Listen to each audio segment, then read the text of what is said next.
Армысыз қадірменді көрермен, бұл Тура-Би хабары және оның жүргізушісі Сағат Хасан. Біз бүгінгі хабарымызды мерейген мәртебесі Айдарымен ашып отырмыз. Студиямыздың бүгінгі қонағы Асқаралы 60 жасты еңсеріп отырған Атырау облыстық сотының төрағасы Жұмағұлов Бауыржан Тұрсынұлы. Студиямызға қош келдіңіз, Бауыржан Тұрсынұлы. Сәлеметсіздер. Хабарымызды Бауыржан Тұрсынұлының еңбек жолдарын, өмір жолдарын баяндайтын бейнебаянмен тамашалайық.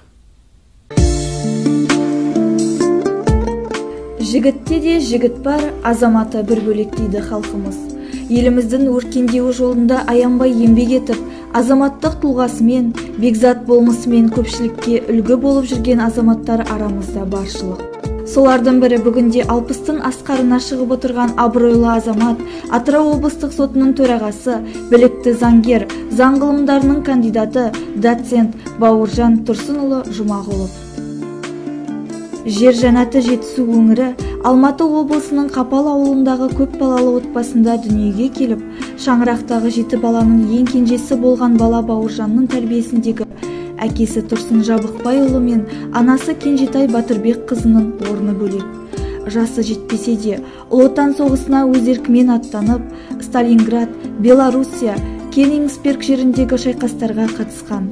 Елге оралғасында мұғалім, партия мен шаруашылық салаларында лауазымды қызметтер атқарған әкесі Тұрсын балаларының бойына жастайынан адамгершілік дәнін еге білді.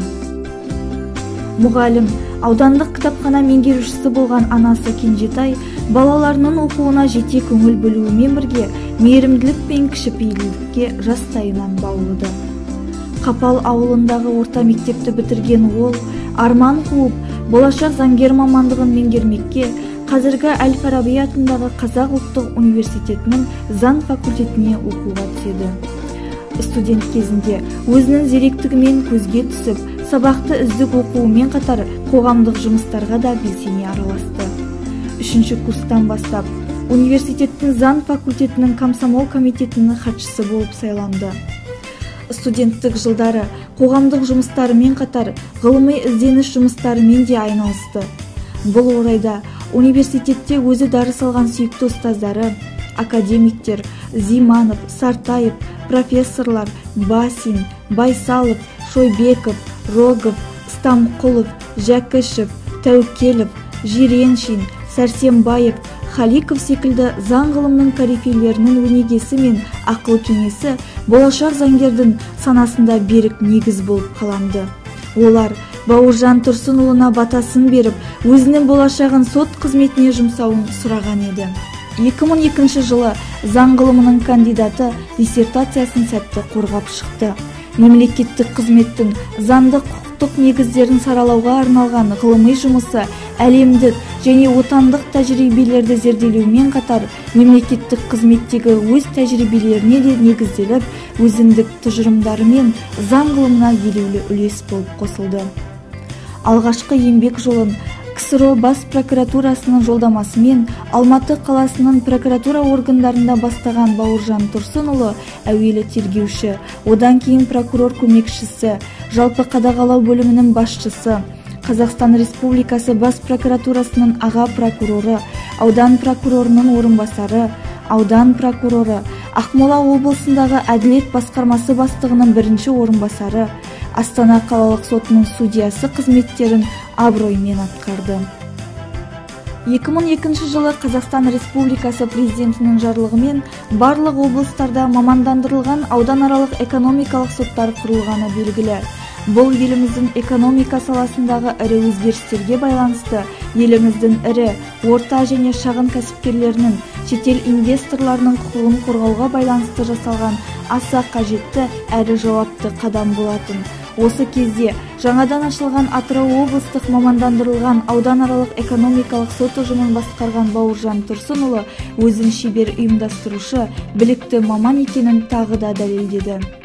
Бауыржан Тұрсынұлы 2006 жылдың маусымында Қазақстан Республикасы президентінің жарлығымен Астана қалалық, одан кейін Қарағанды облыстық сотының апелляциялық сот алқасының төрағасы, 2011 жылдың мамырында Қазақстан Республикасы жоғарғы сотының жанындағы соттардың қызметін қамтамасыз ету департаментінің Қазақстан Республикасы жоғарғы соты аппараты басшысы қызметіне тағайындалды. Ал Қазақстан Республикасы парламент сенатының 2012 жылғы 7 маусымдағы қаулысымен Қазақстан Республикасы жоғарғы сотының судьясы болып сайланды. Бауыржан Тұрсынұлы 2020 жылдың көктемінен бастап Атырау облыстық сотының төрағасы қызметінде. Бауыржан Тұрсынұлы еңбектегі жетістіктері лайықты бағаланып келеді.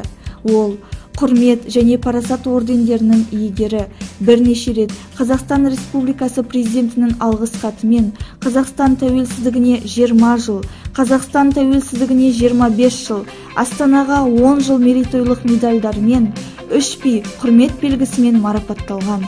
Қазақстан Республикасы Әділет министрлігінің, сот жүйесінің, прокуратура органдарының көптеген марапаттарына ие болды.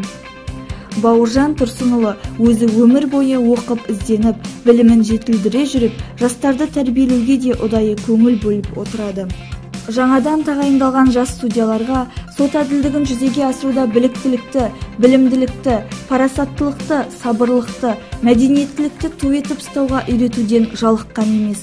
Бауыржан Тұрсынұлының тәрбие мектебінен өткен талай шәкірттері қазір судья, сот төрағасы және басқа да лауазымдық қызметтерді еліміздің түкпір-түкпірінде абыроймен атқарып жүр. Ұстазы жақсының ұстамы жақсы деп халқымыз бекер айтпаған ғой.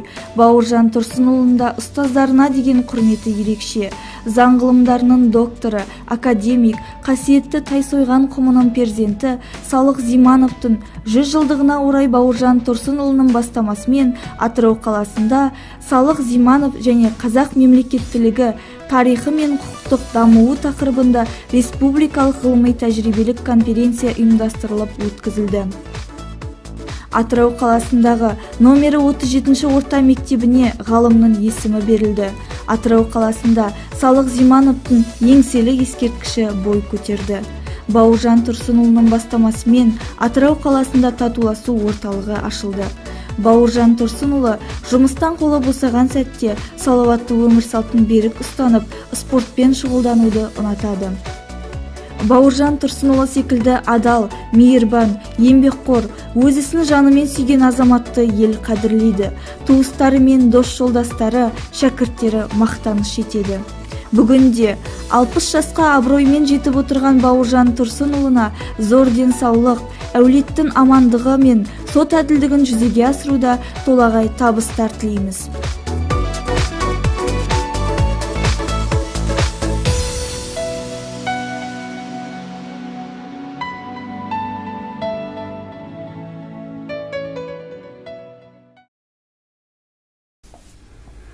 Бауыржан Тұрсынұлы, дана халқымыз 60 тал түс дейді. Сіз осы сөзге қалай түсінесіз? Енді ол енді халықтың аузында жүрген үлкен жаңағы айтатын сөз ғой. Ол деген бір шетінен осы 60-қа толған азаматты қанша айтқанмен картейте қоймай демеп жіберейік, қолдап жіберейік деген халықтың бір ерекше бір өзінің бір назары шығар. Бірақ нағыз 60 жасында мен ойлаймын ер азамат, нағыз қызметте жүрген ер азаматтар нағыз пісіп жетіп, ойындағы сана сезімі, жаңағы қасиеті нағыз күшейтіліп, нағыз біраз белестерге жетіп көтерілгеннен кейін, соның бәріне ерекше баға беріп, 60 жастағы өміріміз осылай өтіп еді. Келесі тал түсіміз деп жатыр бұл. Келесі 60-мыз ойпырмай, осы 60-қа ұқсап, бұдан төмендемей, бұдан жоғары деңгейде өтсін дегендей, сондай ниетпен қарайды ғой. Дегендей, сол менімше, сол 60 тал түс дегеніміз, сол нағыз бір ортаны сызып, жаңағы ар жақтағы белес, ол адам уже өсе жасы қосыла бастағанда, жаңағы алдына қойып, алдыңғы өмірін, жаңағы Абай атамыз айтқандай, жаңағы анық басып, анық сөйлеп, жаңағы еңбегінің кетпес далаға деген нағыз сол 60-тан кейін оны бір ерекше қолдау керек деп ойлаймын. Сіз жоғарғы оқу орнында Сағат Зимановтай, Сұлтан Сартаевтай алып тұлғалардан сабақ алған екенсіз. Осы кісілердің алып тұлғалардың жақсы қасиеттерін айта аласыз ба? Қандай жақсы қасиетін айта аласыз? Жалпы енді осы студенттік өмірімде жалпы мен ерте студенттер өміріне араластым. Өйткені сол 15 жасымда, 16 жасымда осы студенттік строительный отрядтарға барып, студенттермен қосылып жұмыс істеп, ағаммен бірге жаздық мерзімде сол кезде студенттермен қарым-қатынасым тығыз жақсы болып, оның ішінде мұғалімдер де ол кезде жұмыс істейтін. Мұғалімдермен де жаңағы сөз тауып, жаңағы айтатын әңгімеміз тауып, сондай араласым өте бір жақсы еді. Мына студенттік кезде оқып жүргенде сол жаңағы қоғам жұмысына мен өте белсенді жақсы жаңағы кірісіп, соған айланыстым. Жаңағы секретарь комсомол организацияның секретарь комитеті комсомол болдым. Сол себептен бақандай 1300 студенттің комсомолдың басқарып отырғаннан кейін, ол жаңағы мұғалімдердің арасында жаңағы өте бір тығыз қарым-қатынас болады. Жаңағы оның жиналыстары бар, оның талай конкурстары бар. Соның ішінде мен осы көп араластым. Сағат Зимановпен араластым, жақсы қарым-қатынаста болды. Сұлтан Сартаевпен араластық, жаңағы партбюроның мүшесі болды. Таукелев Айдарат Нұрекенович, ол біздің факультеттің партбюроның секретары болды. Басин Юрий Григорьевич, өте мықты адам, деканымыз болды факультетте. Игорь Иванович Рогов, замдеканы, жаңағы тәрбие жағынан сол кісілермен араласып, жаңағы Байсалов азаматтар, жаңағы Сәрсенбаев, Марат Алданғоровтар, қандай кереметті, Войцеховский, Поленов дегендердің барлықтарымен өте тығыз қарым-қатынаста болып, жаңағы осы кісілердің ерекше өздерінің орны, жолы, жаңағы мәңгілі маған осы бір сабақ болды. Әсіресе осы Зиманов, Сағат Зиманович айтсақ, қандай Сағат Зиманович өмірі өзінің лекциясына қанша студент келді, оның қаншасы келмей қат деп жалпы бәріміз студент болдық. Белгілеп жататындар көп қой. Соның ішінде Сағат Зиманович өмірі белгілемеуші еді. Бірақ ол кісінің жаңағы осы мен атап өткен азаматтардың лекциясына тола зал, тола, даже ана үлкен курстан келеді, басқа факультеттерден келеді, соны қызығып, назар аударып тыңдағысы келеді. Сол Сағат Зиманович жаңағы семинар сабақтарына қатысып, жаңағы мемлекеттік экзаменнің алдында өзінің консультациясын бергенде, жаңағы бізде қоймаймыз ғой, сұрақтарымыз қойып, сонда сыпайы, жаңағы мәнерлеп, жаңағы өте бір алдында бір кереметті өз сияқты бір академик отырғандай қылып сөйлеседі ғой. Осы сіз деп жаңағы құрметтеп, осы назарларыңызды осыған аударыңыздар. Мына мен өткендегі айтқан мынандай жаңағы заңдаманы қарап шығыңыздар деп, жаңағы өте сондай терең, соның кейін өмірі жаңағы сұрақтар әбден таусылмай кетпейтін. Жаңағы уақыт болмай жатса да, жаңағы барлығын түсіндіріп, осы мұғалімдердің бәрі сондайдың ерекше бір қасиеттері бар еді. Адами қасиеттер өте жоғары еді. Соны әлі күнге дейін көз алдымызда ұмытпаймыз, бағалаймыз. И осы жұмысымызда да біз істеп жүргенде сол кісілердің жаңағы алған тәрбиесімен сол жолмен жүргіміз келіп, сол жолды сақтаймыз. Біздің алдымызға талай жаңағы қабылдауға жазылып келетіндер бар. Соның жағдайлары біреуі жаңағы қоймастан осы асыға жаңағы өзінің пікірлерін, өзінің сотқа деген жаңағы раз емесшілдігін жаңағы білдіріп айтып жатқан кезде сол мәнерлерді, ақсақалдарымыздың мәнерлерін сақтап, бізде асықпаңыз, жаңағы жөн-жөнмен айтайық дегендей, деп сол біраз сол кісілердің жолын біз жаңағы басшылыққа алып отырмыз әлде қандай. Бауыржан Тұрсынұлы, сіз бүкіл өміріңізді заңгер мамандығына жұмсаған екенсіз. Енді соның ішінде судья қызметін атқарыпсыз көп жылдар бойы. Өзіңіздің арманыңыз орындалды ма?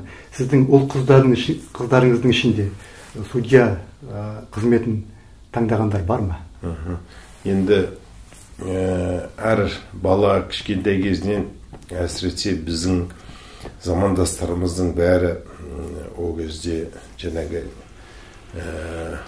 ең сондай әдеби кітаптар оқығанда жаңағы осы жаңағы қылмыстың ауыр жақтарын жаңағы жазып жатқандар, оның ашылуы, оның жаңағы романдарының жолдары деп қызыға оқимыз ғой.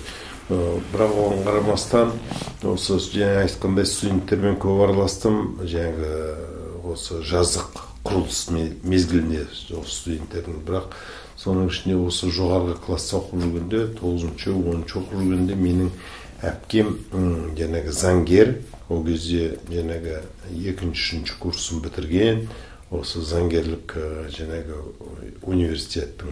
Сол кеп ауылда жаңағы ауданымызда практика өтеді, прокуратурада, сотта, сонда барып, онда жаңағы қызығып, соған барып көмектесіп, жаңағы істерін, ол кезде практиканттарға да істер беретін, істерін оқып, жаңағы қызықты жерлерін сұрақтар қойып, сөйтіп біраз жаңағы қызығатымыз.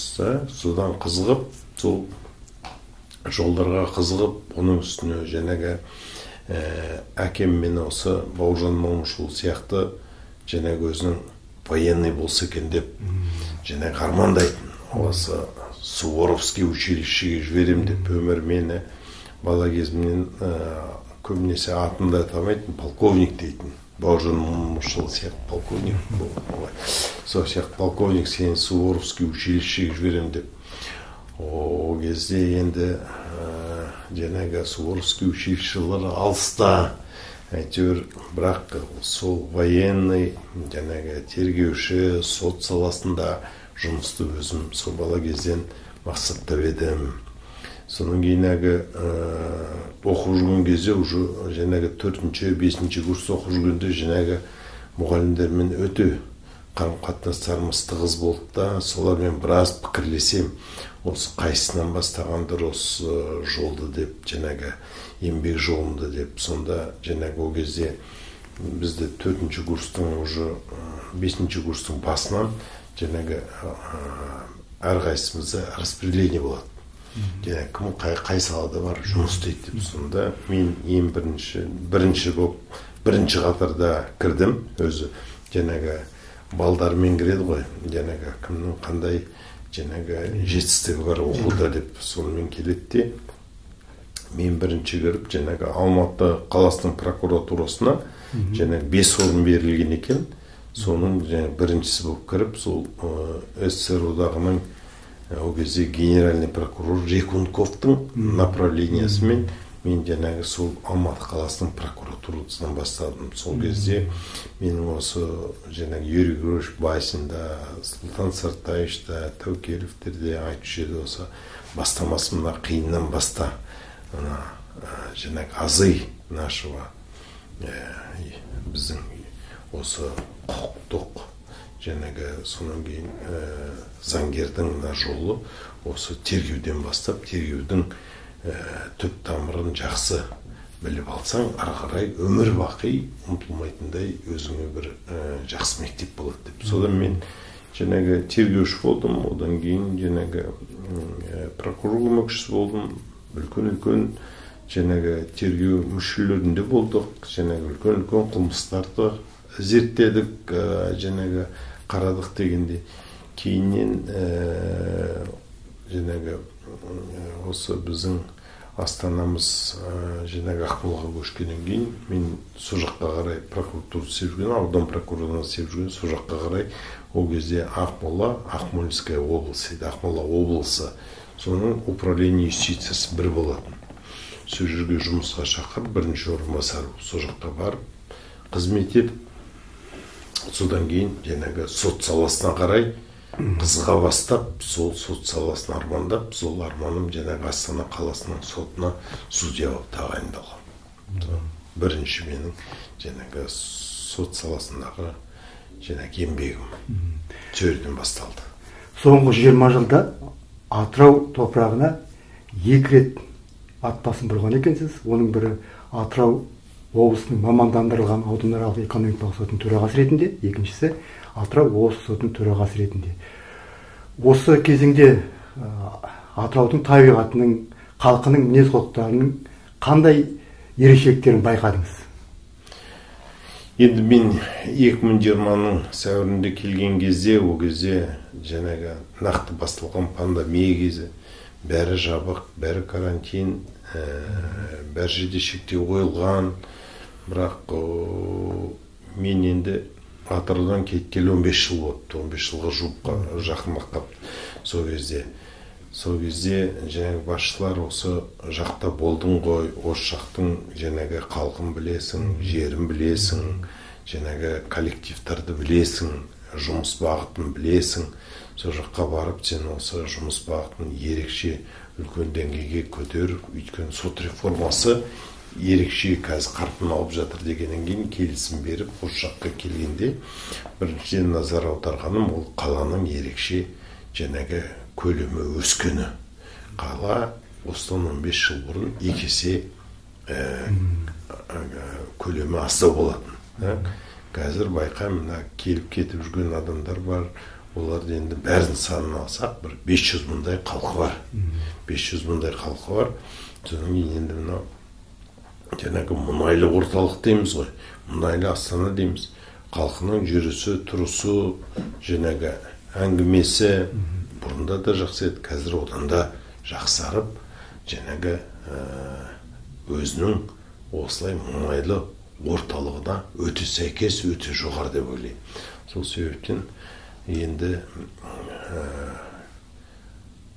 бұрыннан да осы батыстың халқы ерекше өзінің жаңағы жүрісімен, тұрысымен бұлай білініп тұрушы еді. Қазіргі кезде сол жаңағы мінез құлқылары сол күйі жаңағы қалыптасып, сол күйі қалған сияқты. Меніңше, бірақ мәдениеттік жаңағы ерекше жаңағы өздерінің бойындағы қасиет ол біраз жаңағы көтерілген көрініп тұр енді. Ол енді жаңағы қаншама мекемелер салынды, жаңағы орталықтар салынды, соның ішіне барып жүргенде жаңағы уже біздің жастарымыздан байқайсың, жаңағы мейірімді, жаңағы сөздері дұрыс, жаңағы сұраған затқа дұрыс жауап беріп, сондай өте мейірімді, жалпы сондай өзгерістер жақсы болып жатыр, өзгерістер.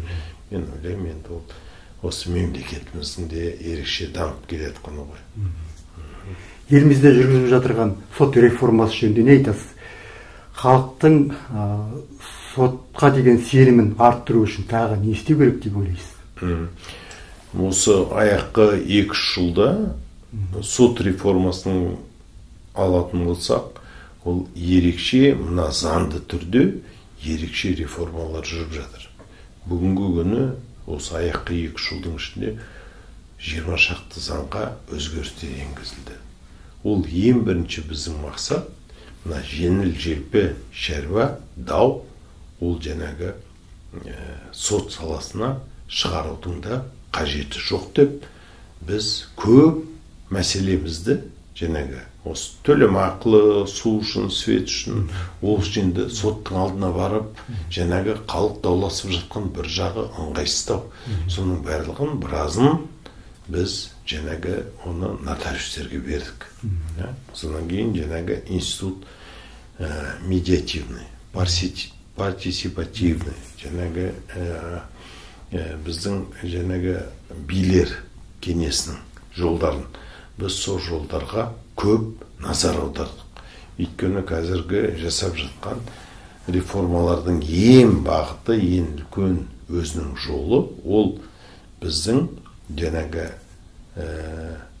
қандай дау болмаса да, қай стадияда болмаса да, бірінші инстанция, апелляционный, кассационный инстанциялар болмаса да, біз адамдарды даулатпай бітімгершілікке келтіруге шақыруымыз керек.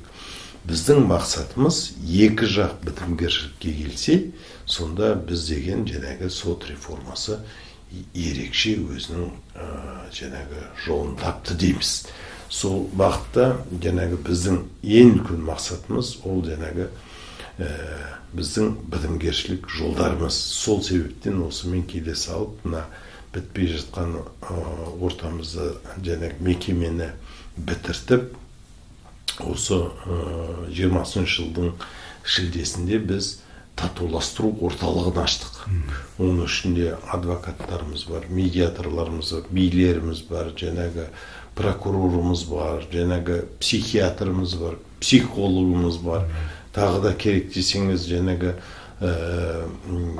кәмелетке толмаған балалардың педагогтар бар. Солардың бәрін бір жерге орналастырып, бір бөлме беріп, дауға келіп жатқан азаматтарды сол жаққа қарай назарларын аударып жатырмыз. Сол жақты көріп, сол жақты бағыттап, сол жақтың адамдарымен кездесіп, біздің біраз дауларымыз, сол адамдар, жәнегі медиаторларымыз бар, педиаторларымыз бар, психологымыз бар, жәнегі кәмелетке толмаған балалармен, олардың ата-аналарымен сөйлесіп, біраз даулар жәнегі бітімгершілікпен бітіп жатыр. Мен ойлаймын, енді ол біріншіден халықтың алдына, халық сотқа үлкен сенім білдіру үшін, ол әрине дауды шешкеннен кейін, әрине бір жағы жәнегі қайшылығымен ырзашылығын білдірмейді.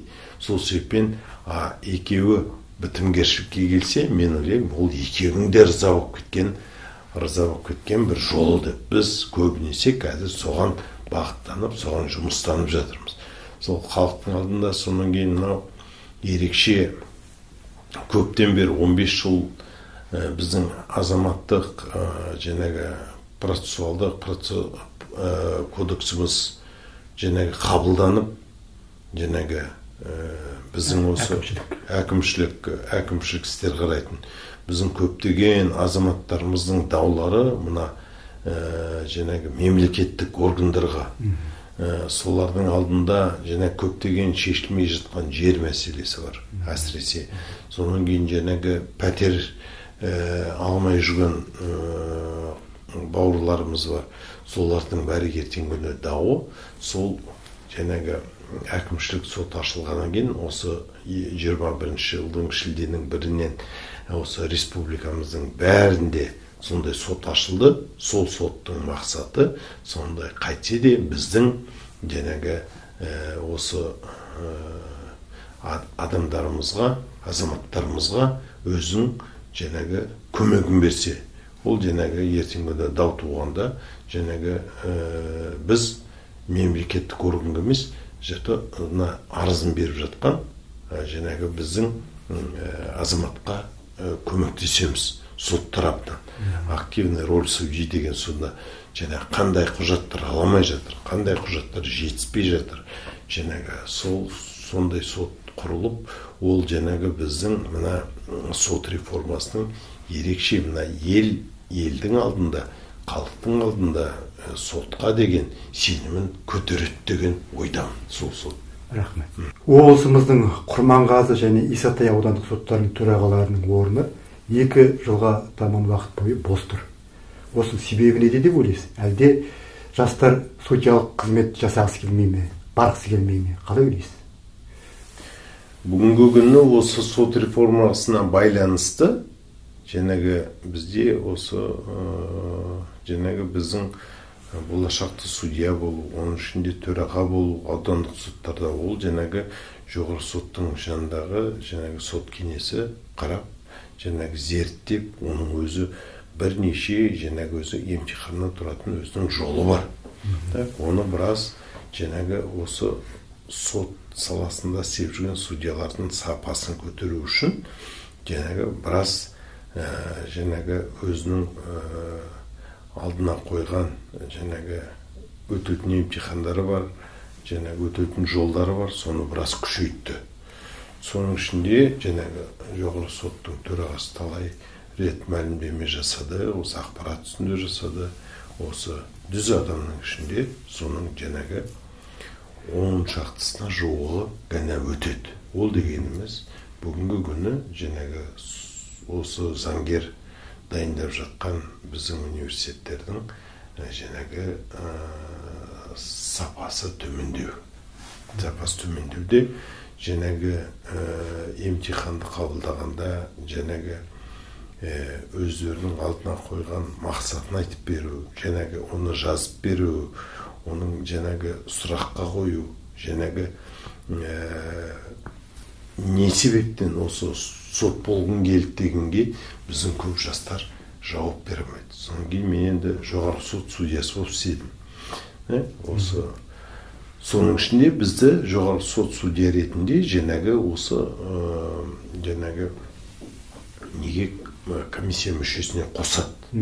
Сонда жаңағы онлайн форматта кейде бұлай офлайн форматта келіп отырады. Сол кезде жаңағы біз жастарға, судья болам деген жастарға сұрақ қоямыз. Жаңағы қай оқу орнын бітірдің, қандай пән тәуір көресің, жаңағы қылмыстық істер жақсы көресің бе, жоқ, жаңағы азаматтық істерді қарағанды жақсы көресің бе деген. Сол кезде мен ерекше аң-таң қалғаным қазіргі жастардың жаңағы өзінің мақсатын жаңағы не үшін, не себептен сот болайын деп жатқанын, ар жағын білімін зерттемей, бер жағындағы қабілет өте төмен.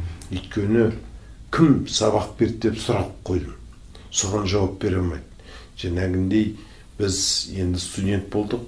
Мен әлімге дейін мені 40 жылдай болып қалды мен бітіргеніме. Сол кезде қай лаборант, кафедрада қай лаборант істегенге дейін мен аттарын білем. Әр мұғалім, ассистент, аспиранттың аттарын білем. Бізге оқыған жаңағы мұғалімдер ол ерекше дегендей. Жаңағы қазіргі жастардың сен қай университет бітірдің десең, ана университеттің атын айтамайды. Факультетте деканның кім болды десең, деканның атын есіне түсіремайды. Ол енді мен ойлаймын, ол қандай студент осы? Біріншіден сабаққа барды ма ондай студент, бармады ма? Сондай күдіктен. Ал енді айтшы, қай сабақ саған ұнады? Сол лекторды айтып, соның тыңдаған сабағын айтып берші десең, айтып бере алмайды. Соған мен ойладым, осы жоғары соттың төрағасы күйіп-пісіп, кейде осы айтып жатады, мына біздің жастарымыздың білімі қайда кетіп барады деп. Біз енді мынау кереметтей бір қатты жаңағы емтиханды қабылдап жатқан жоқпыз. Соның өзіне мыналардың қабілеттері осындай ерекше төмен деп. Соның бәріне мен ойлаймын, сол себептер болып жатыр. Соның кейін қазір төраға болу үшін ауданда ол жаңағы өздерінің жаңағы конкурстарына қатысып, жаңағы өздерінің де жаңағындай нелерінен өтеді. Жаңағы комиссия мүшелерінің отырыстарынан өтеді. Оларда мен кезінде жоғары соттың судьясы болғанда қабылдап олармен де сөйлестім. Төраға болғысы келетіндер бар, бірақ қабілеттер кішкене төмендеу. Содан кейін ойланасың, енді бұның әгі ұйымдастыру қабілеті төмендеу. Бұл енді жаңағы жай судья болып, жарайды істер істеп жатыр. Ал енді анау аудандық сотқа ол кішкене ұйымдастыру қабілеттері биік болу керек. Өйткені ол жерде адаммен кездеседі. Ол жерде жаңағы ауданның басшыларымен бірге жаңағы үлкен шаралар өткізіледі. Соның алдында өзінің қабілеті үлкен болып көріну керек. Соның кейін қазіргі кезде азаматтардың бәрі ерекше қалаға үйреніп алған. Қаладан ешқайда жаңағы ауылға барып, жылжып барып ауылға жұмыс істегісі ондай бағыты жоқ. Ондай қазір енді жаңағы бұрынғыдай жаңағы алғыр жігіттерді біліп, үгіттеп, сен енді өсетін азаматсың. Сенің алдыңда талай белістер бар, өз-өзіңді көрсететін. Сен жаңағы өз жағдайыңды ойламай, мына халықтың, мемлекеттің жағдайын ойлап, сен осы ауылға барып, осы төраға болып, бір 5 жыл өз-өзіңді көрсетіп кеш, содан кейін мүмкін сен тағы да қалаға тартар, өзіңді көрсете алсаң дейтіндей. Қазір ондай жоқ. Қазір жаңағы мамандар, судьялар конкурсқа өздері береді. Ал ауданға, Құрманғазы, Исатай ауданына осы 2 жылдың ішінде беріп жатқан адам жоқ. Өйткені ауылға біздің судьялар қаладан немесе басқа регионнан барғысы келмейді. Жаңағы бұрын судья болмаған адам, ол бірден о жаққа төраға болып бара алмайды. О жаққа төраға болып бару үшін оған жаңағы істеп жүрген судьялардың арасынан, оның ішінде стажы бар судьяның арасынан таңдауымыз керек. Олар бүгінгі кезде бәсекеге, бәйгеге қосылмай жүр. Біз сонда да жаңағы өзіміздің жұмысымызды өткізіп жатырмыз. Жігіттерді шақырып, қатыс, қабілетің бар, алғырлығың бар, ұйымдастыру қабілетің бар ерекше. Кіртсеңші, барсаңшы, өткізсеңші деп, сонда қашады. Ауылдан қашады. Сондай бір проблем бар, бірақ онымен қазір жұмыс істеп жатырмыз. Ел тәуелсіздігінің 30 жылдығына орай әріптестеріңізге қандай тілегіңіз бар? Мынау енді 50 жылда ел жаңа дейміз. Біздің мынау көзімізді ашып жұмғанша 30 жылдығымыз бұны қарсы алып, 30 жыл тәуелсіздігімізге ерекше қазақ елі қуанып жүр. Бұл бағасыз біздің арманымыз, бабалардан келеткен арманымыз. Бұл біріншіден, мен ойлаймын, осы біздің халқымыздың ауызбіршілігіміз болу керек. Екіншіден, жаңағы біраз көш жүреді зөлет дейді ғой. Сол себептен мүмкін 30 жылда да кейбір жедел дамып кететін заттар мүмкін ептеп дамымай жатқан шығар. Соған біз кішкене сабырлық сақтап, оның барлығы жөнге келіп, бүгінгі күнге қарасақ, қазір міне егемендігіміздің ең басында қандай болды жағдай.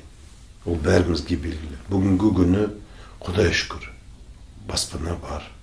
Жаңағы біздің жастарымыз, қаламыз толған мәшіне. Әр семьяны алсақ, әр семьяның папасында да, мамасында да, баласында да, немересінде де бір мінген мәшіне. Ол енді біздің халқымыздың жамандығы ма деп айтамыз. Конечно, жақсылығы.